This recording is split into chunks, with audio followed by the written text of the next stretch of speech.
Niños, nuevamente buen día. Voy a compartir así la presentación para que no se quede pegado y funcione bien el trabajo, ¿ya? Esta clase es la continuación de lo que nosotros trabajamos ya la semana pasada, que era lo que era el concepto de fuerza, ¿ya? Haciendo un pequeño resumen, recordemos que la fuerza no es algo que uno tiene, sino que es algo que se ejerce, ¿verdad?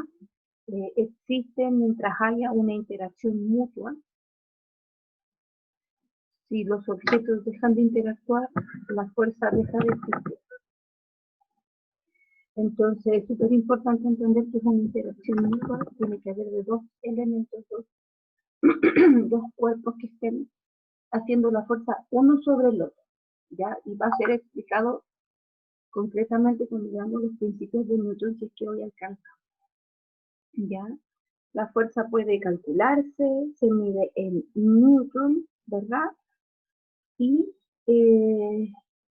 puedo hacer equilibrios de fuerzas, ¿verdad? Puedo tener, cuando estoy aplicando una fuerza sobre un objeto, debo reconocer que hay un punto de aplicación, que hay un módulo o cantidad, hay una dirección sobre la cual se está haciendo y un sentido que puede ser positivo o negativo según corresponde.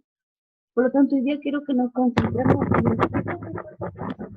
Ya yo puedo calcular fuerzas exactamente como dije la semana pasada, hablando de un numérico, pero bien amplio. También puedo tener tipos de fuerza. Cada tipo de fuerza tiene una fórmula particular. Cada tipo de fuerza tiene características particulares y eso es lo que vamos a trabajar hoy. El objetivo para la clase son dos. Primero, conocer los tipos de fuerza que imperan, ¿verdad?, a los que yo me veo expuestos. Y segundo, en virtud del tiempo, si está alcanzando sería fantástico, estudiar las leyes de Newton o principios de Newton, ¿verdad? O también se les llama leyes de la dinámica, y cómo se aplican, ya cómo yo lo vivencio. Entonces comenzamos. La primera fuerza específica de la que nosotros vamos a hablar es la fuerza peso. La fuerza peso se nombra con una P mayúscula. Esto es súper importante porque la notación incide muchísimo. La P minúscula significa momento lineal, que es lo que vamos a ver más adelante. Entonces, P mayúscula, fuerza, peso, ¿ya? Como nosotros dijimos que la fuerza no es algo que se tiene, sino que se ejerce. Cuando yo hablo normalmente de peso, me subí a una balanza y peso tantos kilos, estoy haciendo un comentario errado. Yo no es cuando me subo a la balanza, estimo mi masa muscular, mi masa corporal. Eso es lo que estoy masando, eso es lo que estoy midiendo. Cuando yo hable de peso, voy a hablar de la fuerza, ¿ok?, con la que el planeta Tierra acepta el objeto. Esa es la definición de fuerza-peso. Yo le puedo decir fuerza gravitacional, fuerza de gravedad, fuerza de atracción gravitacional, etc. Como la gravedad terrestre empuja el objeto hacia abajo, en teoría hacia el centro de la Tierra, nosotros vamos a decir que la fuerza-peso es la que el planeta Tierra ejerce, o la gravedad terrestre ejerce sobre un cuerpo, sobre un objeto, sobre una persona, en sentido vertical hacia abajo. Ya, como dice el último punto, yo no necesito el contacto porque yo no estoy en la superficie de la Tierra, no en el centro de la Tierra. Por lo tanto, la gravedad terrestre a mí me afecta sin necesidad de yo estar cerca del centro de la Tierra. La fuerza peso es la responsable de que nosotros no volemos o no flotemos, si lo podemos decir de una mejor manera. Y yo tenga mis pies puestos sobre la tierra y cuando salte, ¿verdad? Cuando uno juega al saltar, algún tipo de deporte donde implique ese movimiento, uno logra una cierta altura respecto del suelo, pero lo normal es volver a él, ¿ok? Y esto ocurre por la fuerza gravitacional.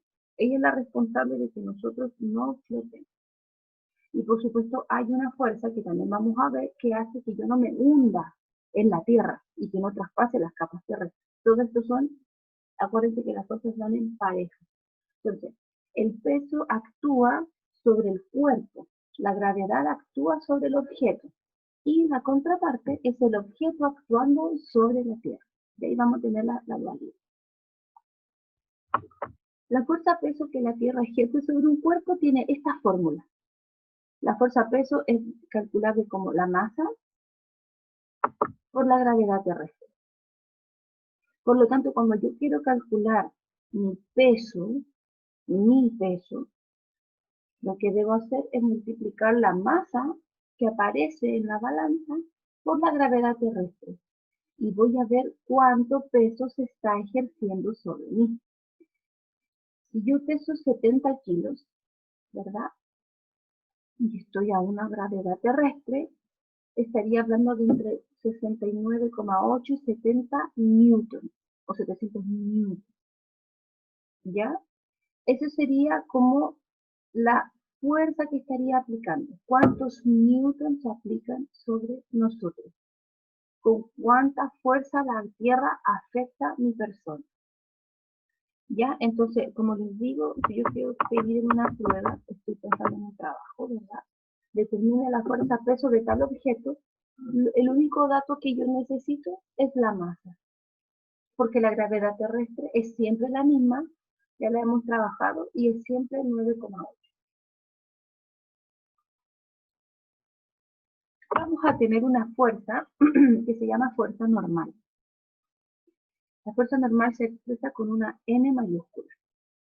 Y es la fuerza que cualquier superficie ejerce sobre un cuerpo. Actúa perpendicularmente y es opuesta a la fuerza peso.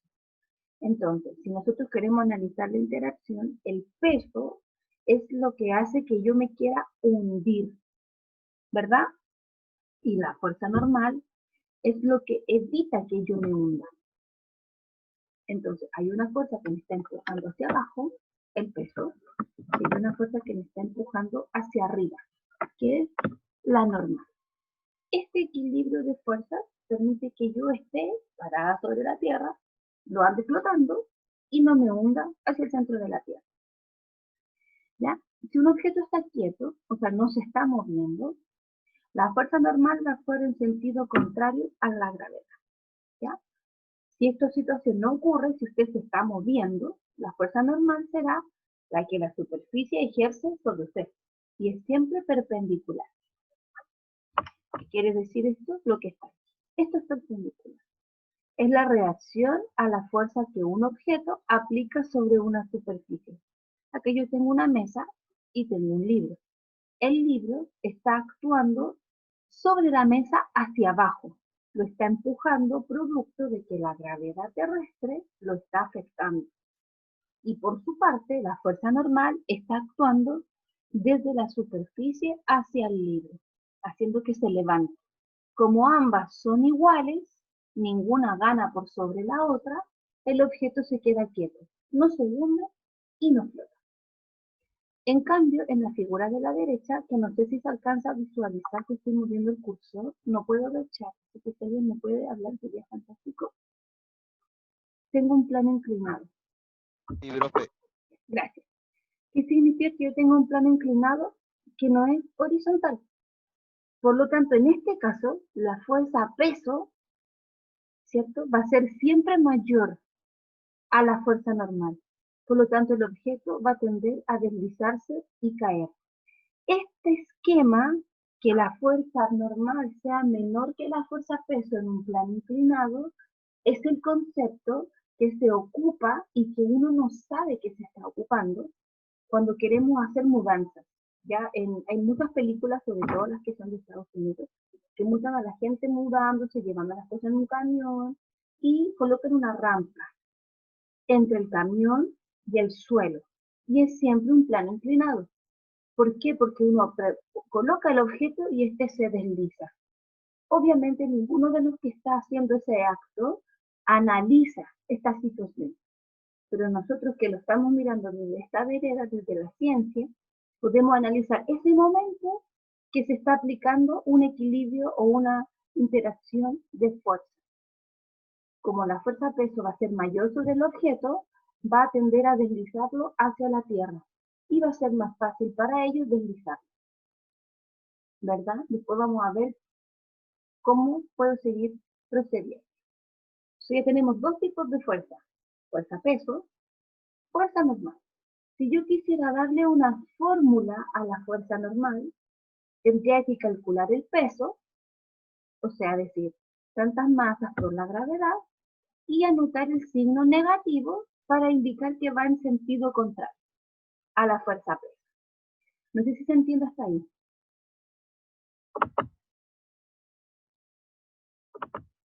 Hasta el momento que he hablado de dos tipos de fuerza, va quedando claro. ¿Alguien me puede ir corrigiendo? ¿O si hay alguna duda? ¿Nadie? Tercer tipo de fuerza, fuerza roce. Se le dice roce, rozamiento o fricción. Va a tener mucho que ver con lo que vamos a ver en cuarto medio, ¿ya? Así que les aviso. La fuerza roce es la que se opone al movimiento en sentido horizontal, ¿ya? Si yo quiero deslizar un objeto hacia la derecha, la fuerza roce actuará hacia la izquierda.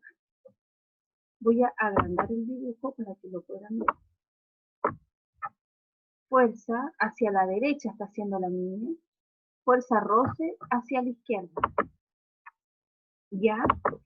Entonces dice, es la fuerza que se opone al movimiento de un cuerpo en sentido horizontal. Se produce ya que la superficie, como estoy mostrando acá abajo, tiene rugosidades. Es la fuerza ejercida por la superficie sobre el objeto. Cuando usted compra calzado, ya, estoy pensando en alguien que le gusta ir a hacer cosas a la montaña, escalar, cosas así. Los zapatos que tú debieras ocupar no son planos, no son lisos, sino que son con pliegues y rugosidades bien profundas. ¿Por qué? Porque que tenga tanta rugosidad hace que el calzado sea apto para montaña, que le llaman, o como apropiado para escalar.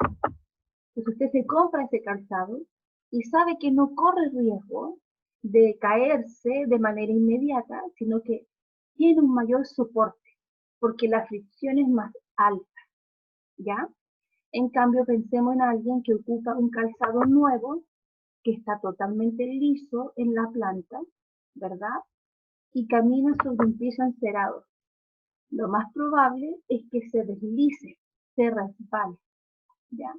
Por eso que cuando también nosotros estamos en las mudanzas, por ejemplo, hay muchas personas que optan, ¿ya? Esto es algo como un comentario bien personal o como bien particular. Cuando las personas están en mudanza, colocan eh, alguna superficie de goma, por ejemplo, ya como un plástico en el suelo, y algunos le echan hasta jabón para hacerlo más resbaloso, para que el jabón elimine estas porosidades. Si ustedes se fijan acá abajo, estoy mostrando la suela, ¿cierto? Y versus el suelo, ¿verdad? La suela del zapato y el suelo, entonces quedan espacios vacíos. ¿Qué es lo que busca hacer el jabón? Llenar estos espacios, de tal manera de hacer esto totalmente liso y poder deslizar los objetos que son muy pesados. Obviamente es una práctica peligrosa si es que yo estoy descalzo, por ejemplo, pero muchas personas lo hacen con el objeto que quieren trasladar, si piensan en un mueble grande, en un closet, por ejemplo, ¿ya? Que es más difícil de deslizar de la manera de a simple brazo, ¿verdad? Por ejemplo, si yo pregunto entre un piso flotante y una alfombra, ¿cuál será con mayor coeficiente de roce? ¿Cuál tendrá mayor fricción? Obviamente, mi respuesta lógica debe ser la alfombra, porque tiene más porosidades que el piso flotante. El piso flotante es liso, ¿verdad? Si uno lo encera, lo limpia, queda aún más deslizable, aún más eh, liso. En cambio, la alfombra tiene infinitas porosidades, por lo tanto, hace más difícil el deslizar los objetos. Por eso que para poder moverlo, voy a requerir emplear una fuerza aún mayor, romper con este tipo de roce, que es lo que vamos a ver a continuación. Existen dos tipos de roce, dependiendo de si se logra o no se logra el movimiento. El roce estático es el que produce cuando yo quiero mover algo, pero no lo logro hacer. Es porque la fuerza que yo estoy aplicando es equivalente a la que el objeto está aplicando en sentido contrario a mí. Yo quiero mover a la derecha, el objeto se mueve a la izquierda. Estamos en equilibrio, no hay movimiento. Cuando esto ocurre, cuando el objeto no se mueve, la fuerza de roce estático está apareciendo. Ya, se está ejecutando. Si ustedes se fijan, yo puse una fórmula. Y hay una F, y abajo tiene una S chiquitita. Esa S significa estático, de que está quieto. Y tiene un símbolo nu. Este símbolo nu que está aquí significa coeficiente de roce. El coeficiente de roce es cuánta fricción posee o proporciona el suelo o la superficie. ¿Ya? Es propia de cada superficie. Y cuando yo esté haciendo algún ejercicio, yo debo entregar este coeficiente de roce por la fuerza normal.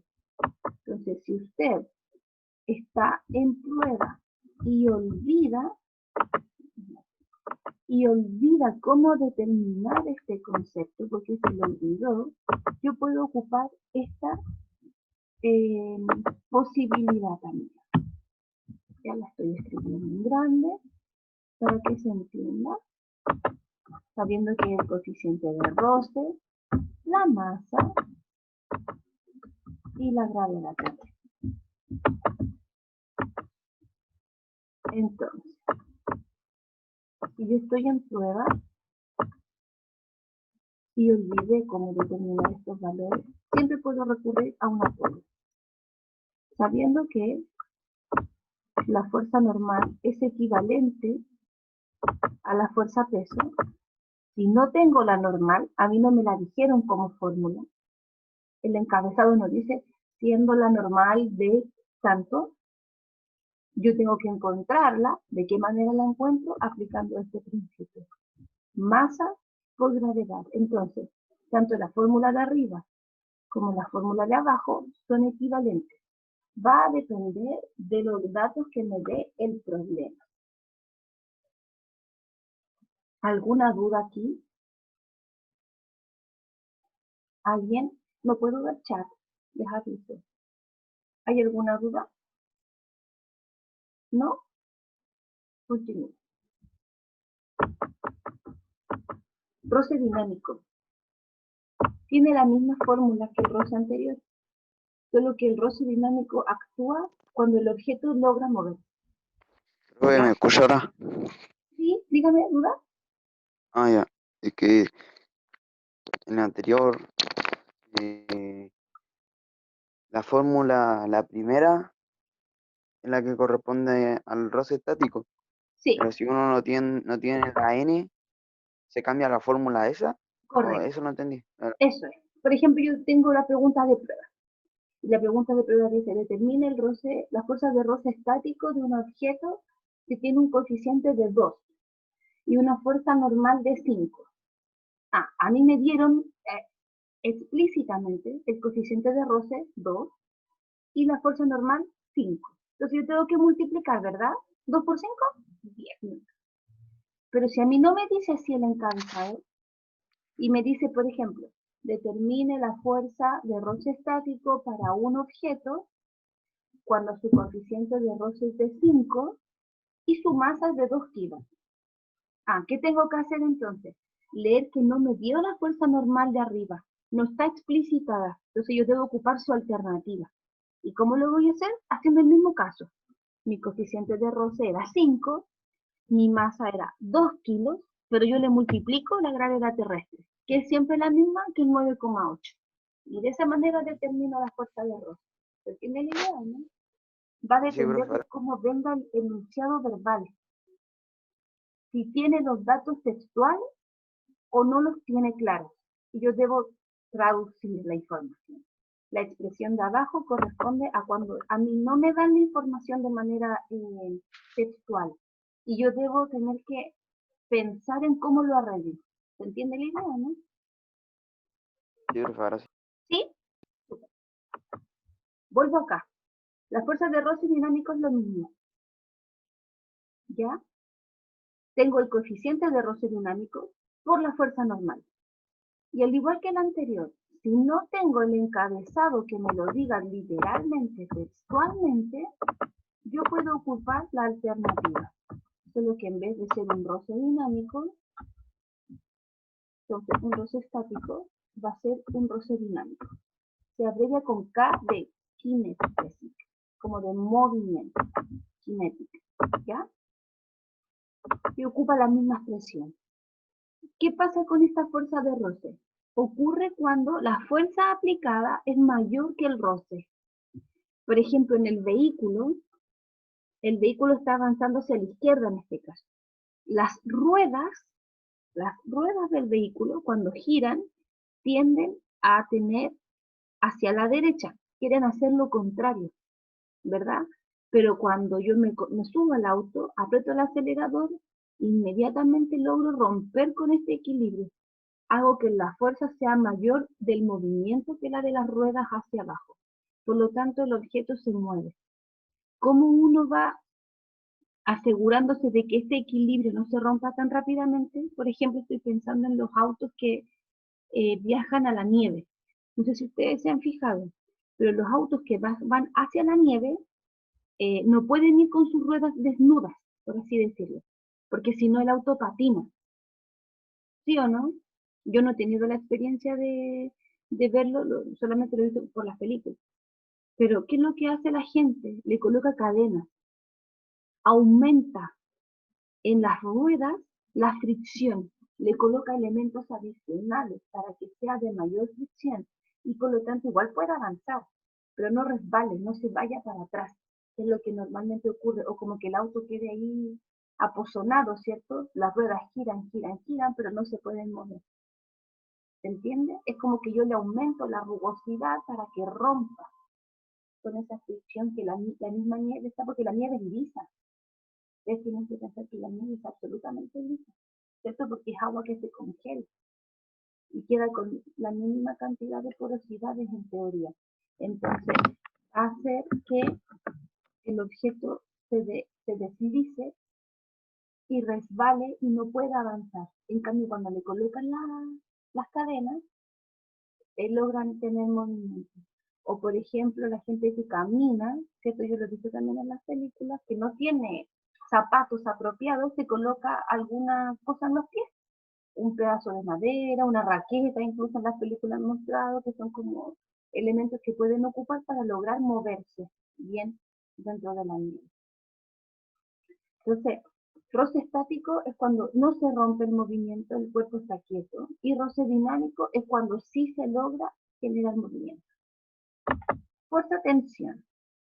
La fuerza-tensión es la que una cuerda ejerce sobre un objeto que está sostenido, que está en suspensión. Para efectos prácticos, las cuerdas son ideales. ¿Qué quiere decir eso? Que no se rompen, que no se gastan, que no se sueltan, sino que están siempre quietas. Pensemos, por ejemplo, en una cadena, en un eslabón de cadena que sostiene una boleadora, que sostiene una bola de demolición, por ejemplo. Si yo quiero analizar la tensión que se está haciendo, tengo que pensar la cuerda que se está sobre la cuerda que sostiene el objeto. Sobre ella se está calculando una tensión. Entonces ahí tengo 4 tipos de fuerzas que yo puedo pensar. Fuerza-peso, la gravedad terrestre sobre un objeto. Fuerza normal, ¿cierto? Que es contraria a la fuerza-peso. Y es la del objeto, la del suelo sobre el objeto. Antes era la gravedad sobre el objeto. Luego tengo la normal, que es la superficie sobre el objeto. Al revés, en sentido contrario. Tengo una fuerza de roce, que va a ir en los movimientos horizontales, y que voy a necesitar analizar si es que se rompe o no el equilibrio. Si no se rompe el equilibrio, no hay movimiento, se dice roce estático. Si se logra mover, se dice roce dinámico. Y también debo entender esas palabras. Por ejemplo, si yo estoy diciendo que se rompe el equilibrio, quiere decir que hay movimiento. esas palabras esas frases son sinónimos. Y debo empezar a trabajarlas para que los problemas de enunciado verbal me queden claros. ¿Ya?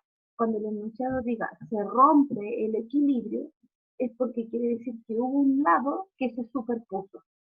Hubo un lado que ganó el tema. No puede ser cero, porque no estoy en equilibrio. ¿Alguna duda hasta aquí?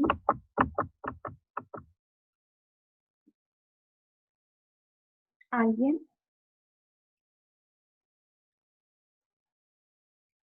¿No? ¿Me pueden informar si hay alguna duda?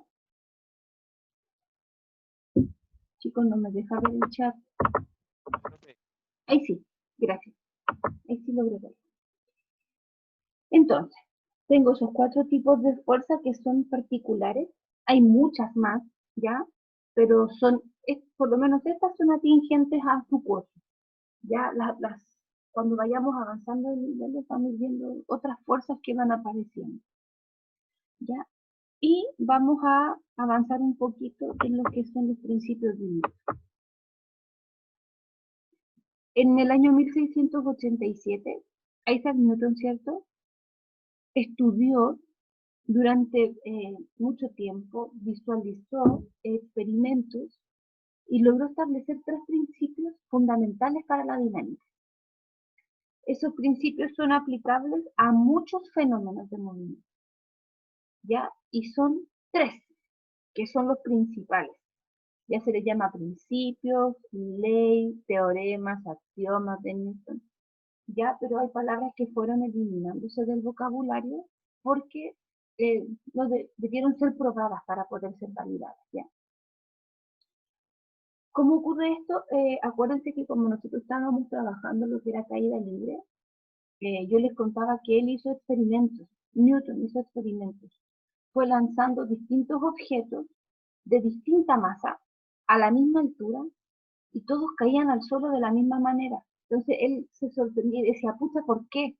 Si son de distinta masa debiera caer uno más rápido que el otro. Y no fue así. Entonces él entendió lo que era la gravedad terrestre. Ya luego empezó a deslizar objetos sobre planos inclinados para determinar cuál de ellos llegaba más rápido o a qué rapidez llegaba.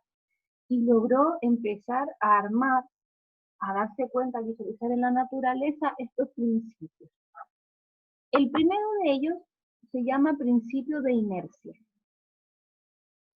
La inercia es una palabra, es una forma de expresarnos que muchas veces confundimos, pero yo entiendo el por qué la gente lo hace.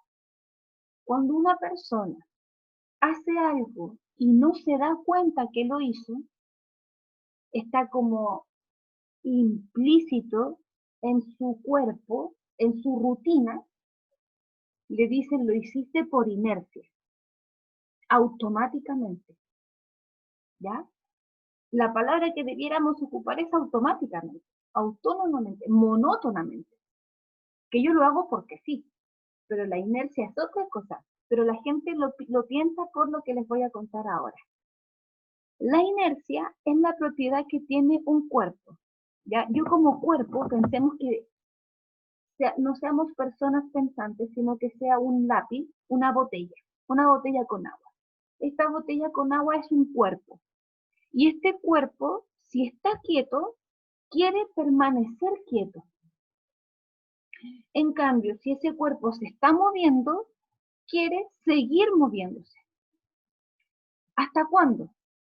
Hasta que haya una fuerza externa que modifique su estado. La inercia plantea que un objeto va a mantenerse quieto hasta que llegue alguien y con una fuerza externa lo empuje, por ejemplo, y le dé movimiento. En cambio, si es un objeto que se está moviendo, tendrá que aparecer una fuerza externa que lo detenga. Este principio se ve, por ejemplo, no sé si alguien, bueno, creo que en la película Gravedad hay una escena en que uno de los astronautas como que se suelta de sus cadenas, de su correa de seguridad y queda a la deriva en el espacio. No sé si estoy en lo correcto, no he visto bien la película, pero recuerdo la escena. si es que no estoy equivocada. La inercia, por ejemplo, en el caso pensemos que el astronauta se soltó y quedó a la deriva. Ese astronauta va a flotar en el espacio hasta que se encuentre con algún obstáculo que cambie su dirección o que lo detenga. Pero si no hay nada que pase, él va a flotar de por vida, porque el cuerpo está en inercia. Quiere continuar el movimiento hasta que haya algo que lo detenga. Es decir, no se detiene por sí solo. Cuando usted va en vehículo, ¿verdad? Y el papá va manejando o la mamá va manejando, qué sé yo, van en una carretera, ¿cierto? Donde no hay ningún vehículo adelante, va a una rapidez de 60 kilómetros por hora. Pensemos. El vehículo irá a 60 kilómetros por hora sin necesidad de pasarle cambio. Irá súper bien, todo tranquilo, hasta que haya algo que interrumpa eso. Ahí el objeto está en inercia, porque avanza a 60 kilómetros por hora durante un tramo indefinido, hasta que se encuentra con un peaje, hasta que se encuentra con un vehículo que pasó justo, lo sobrepasó y quedó adelante. Algo que lo saque de su estado de inercia, que no es lo mismo que inerte, que también se confunde el concepto. ¿Se entiende hasta el momento? La inercia es la propiedad, es algo que los cuerpos poseen, que quieren estar en su estado, ya sea de quietud o de movimiento, hasta que pase algo externo, una fuerza externa que lo saque de ese momento. Y acá abajo sale otra definición. Dice, si sobre un cuerpo la fuerza neta es cero, o sea, la interacción de todas las fuerzas que puede estar sufriendo es cero, el cuerpo va a estar en reposo, va a quedarse quieto, o bien se moverá en un mur, va a tener una rapidez constante, sin acelerar. Va a estar siempre moviéndose a la misma rapidez. Entonces, ¿yo cómo puedo ver la inercia si estoy en un equilibrio de fuerzas? Es cuando el equilibrio de todas las fuerzas, la suma de todas las fuerzas que se están trabajando sea cero, o sea, el objeto no se mueve, o si hay un esquema que es superior, hará que el objeto se mueva, pero en un muro, en un movimiento rectilíneo uniforme. ¿Ya? En virtud del tiempo, lo vamos a dejar hasta aquí y la próxima semana vamos a continuar con las leyes que quedan para poder hacer el primer cierre de esta parte.